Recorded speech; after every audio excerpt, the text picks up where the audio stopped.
Dear students, welcome to the next lesson of chapter 6 triangles. पिछले lesson में हमने exercise 6.3 start किए। हमने फर्स्ट क्वेश्चन डिस्कस कर लिया था और सिमिलरिटी के 3 क्राइटेरियन ये डिस्कस किए थे हमने। इस लेसन में हमको आगे क्वेश्चंस करना है। पढ़ते हैं क्वेश्चन नंबर 2। क्वेश्चन नंबर 2 में एक डायग्राम दिया हुआ है इस तरह का, लिखा है in figure 6.35 triangle ODC similar to triangle OBA। ये इन्फॉर्मेशन गिवन में आ जाएगी। Triangle ODC similar to triangle OBA। और एक चीज़ दी है, एंगल BOC की वैल्यू 125 डिग्री। BOC ये इधर एक्सटर्नल एंगल बन रहा है 125। एंगल CDO इसकी वैल्यू दी है 70। ये 3 इन्फॉर्मेशन गिवन है, इसमें 3 एंगल फाइंड करना है। टू फाइंड में हम लिखेंगे एंगल DOC, एंगल DCO और एंगल OAB। ये 3 एंगल फाइंड करना है। सबसे पहले angle DOC। Angle DOC means ये जो ट्रायंगल है DOC, इसका ये interior angle, this is angle DOC। अब यहाँ आपको हमको दिख रहा है DB एक स्ट्रेट लाइन है, ये एंगल 125 है। सबसे पहले एंगल DOC बहुत इजीली मिल जाएगा, लीनियर पेयर का concept, DOC plus BOC, DOC plus BOC। BOC question में गिवन है, दोनों का सम 180, ब्रैकेट में रीजन लिखेंगे लीनियर पेयर। तो एंगल DOC की वैल्यू हो जाएगी 180 माइनस BOC। ये BOC राइट हैंड साइड में जाके प्लस का माइनस हो जाएगा, फिर हम इसकी वैल्यू पुट कर देंगे 180 माइनस 125। 180 माइनस 125 होता है 55 डिग्री। तो एंगल DOC आ गया 55 डिग्री। एक आंसर हो गया। सेकेंड DCO फाइंड करना है। एंगल DCO यहाँ पर बनता है, दिस इज एंगल DCO। इसमें हम अप्लाई करेंगे एंगल सम प्रॉपर्टी।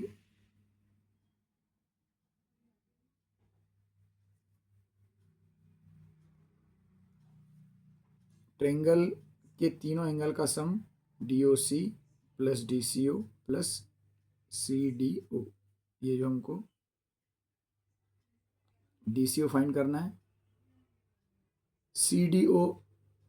CDO की वैल्यू क्वेश्चन में दी है 70 और DOC हमने अभी निकाला 55। DOC 55 हो गया और CDO 70 क्वेश्चन में दिया हुआ है।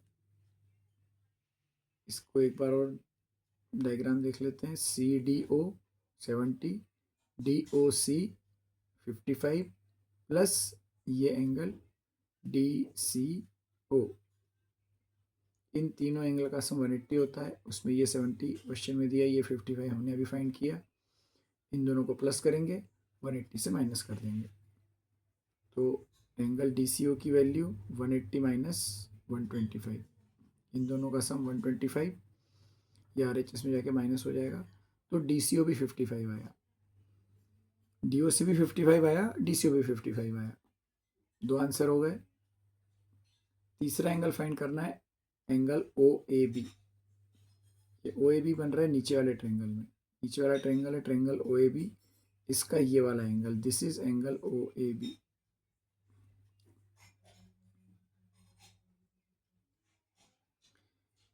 यहाँ पर बहुत सारे स्टूडेंट्स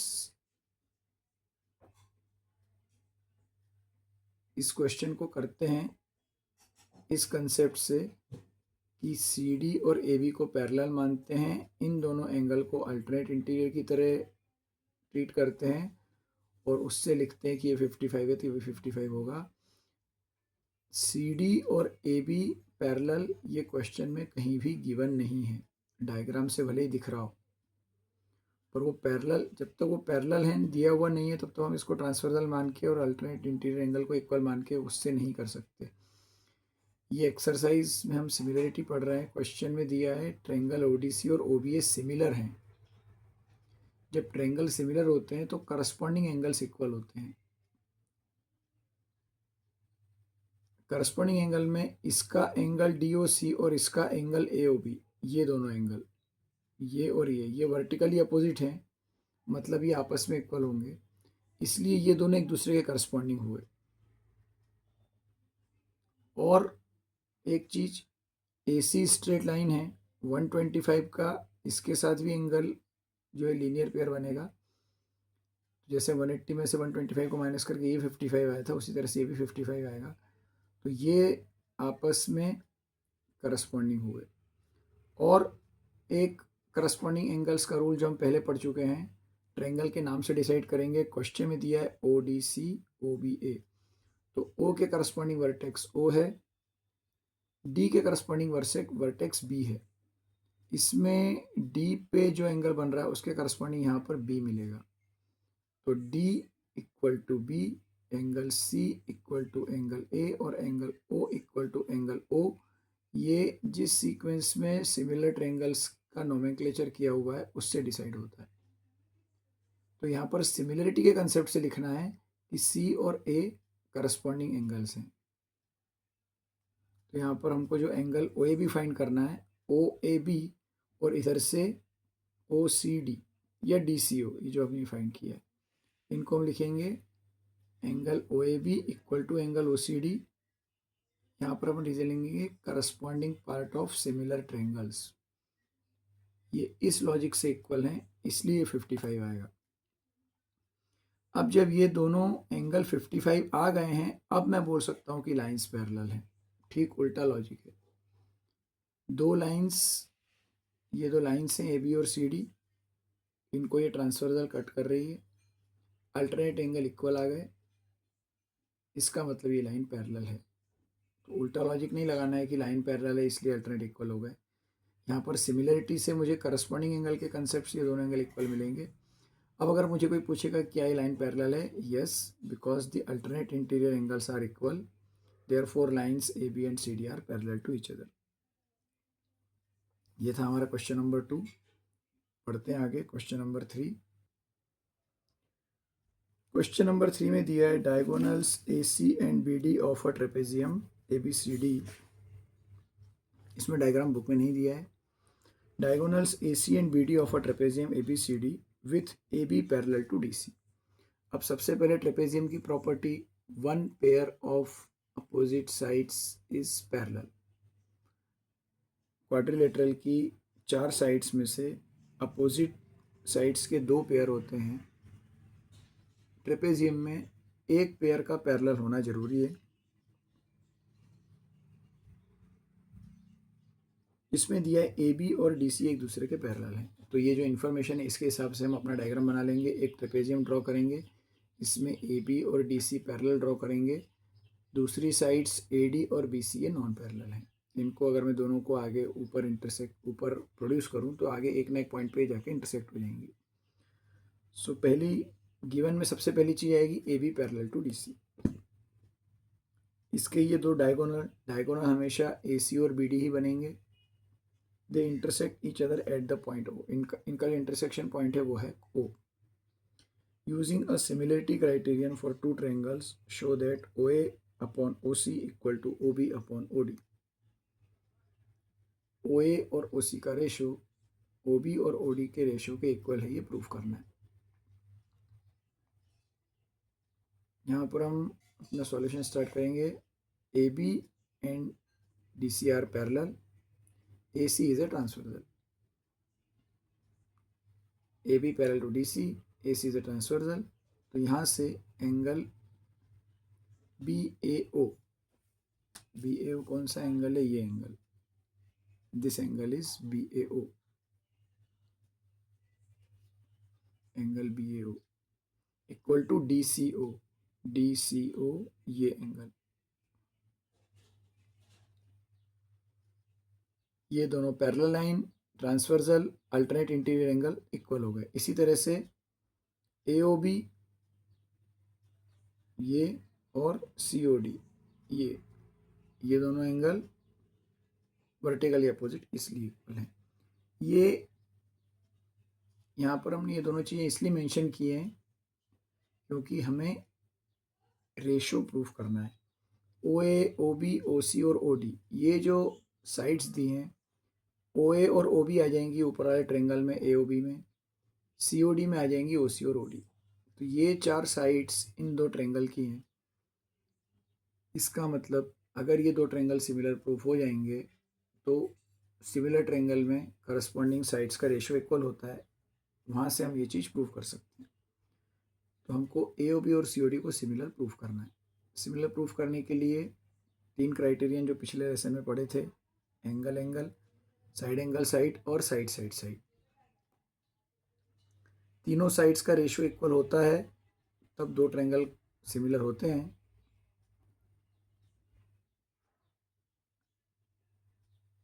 यहाँ तो हमको रेशो प्रूफ ही करना है, वो इन्फॉर्मेशन अवेलेबल होने का तो सवाल ही नहीं उठता, इसलिए साइड एंगल साइड भी किसी काम का नहीं है। तो हमको यहाँ पर यूज़ करना है एंगल एंगल।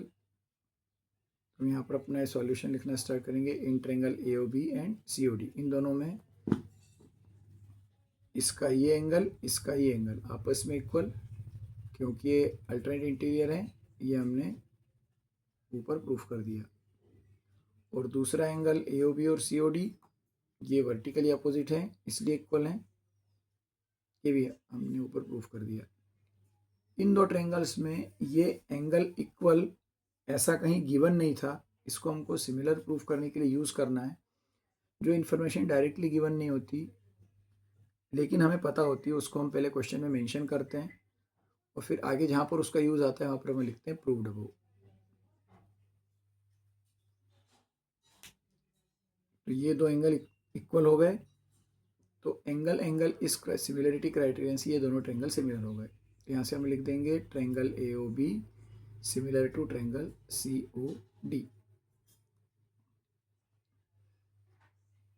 ए के करस्पॉन्डिंग सी पे बन रहा है क्योंकि अल्टरनेट इंटीरियर में वही आएगा।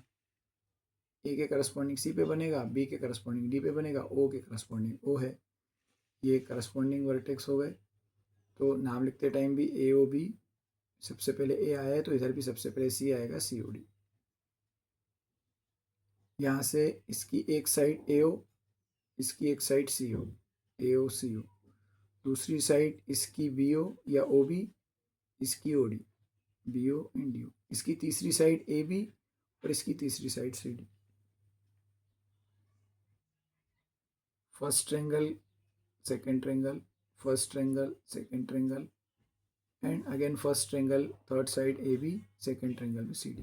लेकिन ए बी और सी डी वाला रेशो हम इसलिए नहीं लिखेंगे क्योंकि क्वेश्चन में हमको इसकी ज़रूरत नहीं है। क्वेश्चन में जो हमें प्रूफ करना है वो सिर्फ इतना प्रूफ करना है, इतना portion A O upon C O equal to B O upon D O.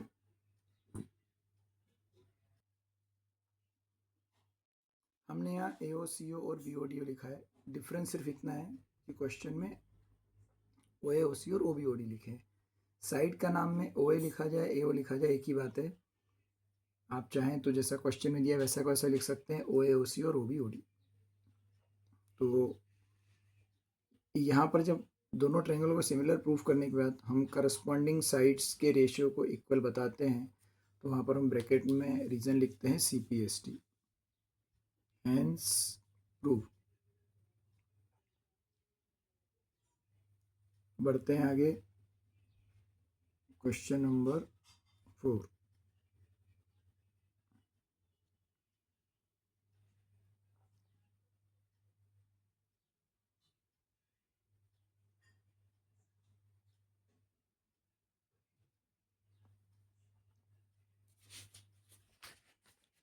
Next question में दिया है in figure 6.36 Q R ratio Q S equal to Q T ratio P R, और एक चीज दी है angle 1 equal to angle 2। This is angle 1। इस तरह का एक डायग्राम है जिसमें एक ट्रायंगल है पी क्यू आर। ये पी क्यू आर ट्रायंगल में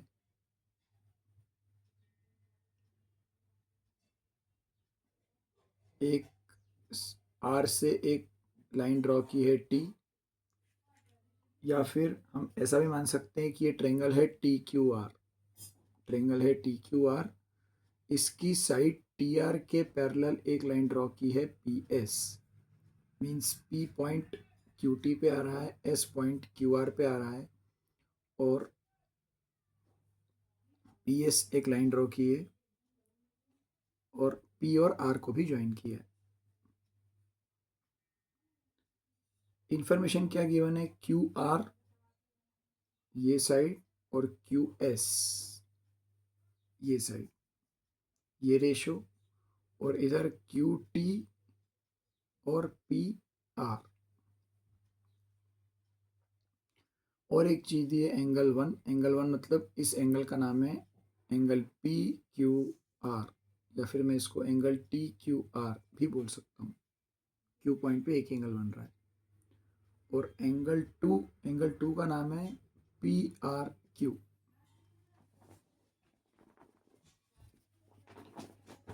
तो ये एंगल वन और two triangle P Q R के एंगल्स हैं। टू प्रूव में हम लिखेंगे triangle P Q S similar to triangle T Q R. P Q S ये अंदर वाला छोटा ट्रेंगल, और टी क्यू आर ये बड़ा एंगल। पी क्यू एस और टी क्यू आर में साइड क्यू आर और क्यू एस कोइंसिडेंट है, एक के ऊपर एक ही, क्यू आर के ऊपर ही पॉइंट है ऐसे। इसी तरह से पी क्यू एस और टी क्यू आर दोनों में ये साइड, इसकी छोटे वाले ट्रेंगल की साइड पी क्यू और बड़े वाले ट्रेंगल की साइड टी क्यू, ये भी कोइंसिडेंट है, दोनों साइड से एक के ऊपर एक ही है। तीसरी साइड इसमें मिलेगी पी एस और उसमें मिलेगी टी आर।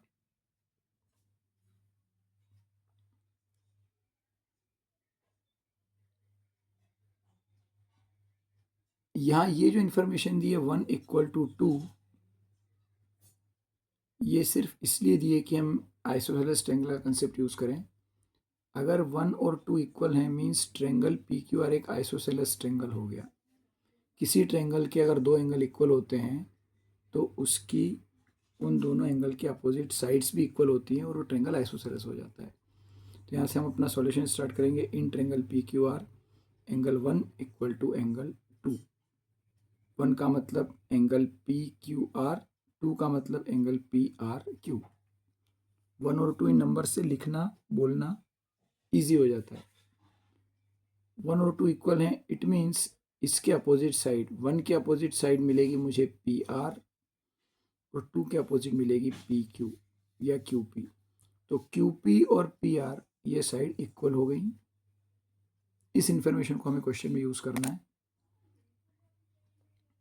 ये जो हमें दिया है Q R upon Q S equal to Q T upon P R, तो हम इस पी आर की जगह क्यू पी लिखेंगे। केवल पी आर को क्यू पी से रिप्लेस करना है, इसीलिए इन्फॉर्मेशन दी हुई क्वेश्चन में, और इन इन्फॉर्मेशंस को हमको कैसे यूज़ करना है वही सीखना है। तो Q R upon Q S is equal to Q T upon Q P. हम पी आर की जगह लिख देंगे क्यू पी, क्योंकि ये दोनों इक्वल हैं। ये हमने आइसोसेलेस ट्रेंगल से प्रूव कर दिया। अब हम ये दोनों ट्रेंगल देखेंगे, in triangle P Q S and T Q R. इन दोनों ट्रेंगल्स में दो साइड्स, ये दोनों sides Q R Q S, ये रेशो बड़े वाले ट्रायंगल की साइड अपॉन छोटे वाले ट्रायंगल की साइड, और दूसरी तरफ इधर क्यू टी और क्यू पी, क्यू टी बड़े वाले ट्रायंगल की साइड और क्यू पी भी छोटे वाले ट्रायंगल की उसी के करस्पॉन्डिंग साइड है। In this two triangles this side ratio this side equal to this side ratio this side, ये दोनों रेशो इक्वल मिल गए। ये कहाँ से मिले, हमने प्रूफ किया अभी। हमने जब पी आर को क्यू पी से रिप्लेस किया तो ये प्रूफ हो गया। दो साइड्स का रेशो इक्वल आ गया, और जो दो साइड्स का रेशो इक्वल मिला है उनके बीच का एंगल, ये एंगल बड़े वाले ट्रायंगल के लिए इस एंगल का नाम हम लिखेंगे एंगल टी क्यू आर, और छोटे वाले ट्रायंगल के लिए उसी एंगल का नाम हो जाएगा पी क्यू एस। तो angle T Q R equal to angle P Q S है। एंगल वही सेम, पर यहाँ पर हम कॉमन नहीं लिखेंगे, सिर्फ कॉमन नहीं लिखेंगे। कॉमन उसके रीजन में है, हम यहाँ पर सिर्फ एंगल 1 नहीं लिखेंगे, हम इसके नाम से क्लियर करेंगे। यहाँ पर तो एंगल 1 एंगल 2 यूज़ करने के लिए ठीक था, लेकिन जब एक एंगल कॉमन हो दो ट्रेंगल्स में, तो ट्रेंगल के वर्टाइसेस की नाम की हेल्प से लिखते हैं तो समझने में इजी रहता है और चेक करने वाले के लिए इजी रहता है। तो ये दो साइड्स का रेशो इक्वल आ गया और इनके बीच वाला एंगल भी इक्वल हो गया क्योंकि दोनों ट्रेंगल के लिए कॉमन है। तो ये हमारे पास सिमिलरिटी क्राइटेरियन हो जाएगा साइड एंगल साइड, कि जो दो साइड्स का रेशो इक्वल होता है उनके बीच वाला एंगल भी दोनों ट्रेंगल में इक्वल होता है। तो यहाँ पर एंगल इक्वल इसलिए है क्योंकि कॉमन है। तो ये दोनों जो हमको टू प्रूव में हमने लिखा था, पी क्यू एस को टी क्यू आर के सिमिलर प्रूफ करना था, वो हमने साइड एंगल साइड वाले क्राइटेरियन से प्रूफ किया है। दो साइड्स का रेशो इक्वल, उनके बीच का एंगल इक्वल, और क्वेश्चन में करना सिर्फ एक काम था, इस पी आर की जगह क्यू पी लिखना था, और वो लिख पाएंगे हम क्योंकि sides opposite to equal angles are equal, class 9th theorem 7.2। तो इस लेसन में हमने क्वेश्चन 2, 3 और 4 डिस्कस किए हैं। आगे के लेसन में हम इस एक्सरसाइज के आगे क्वेश्चंस करेंगे। मिलते हैं नेक्स्ट लेसन में। Thank you.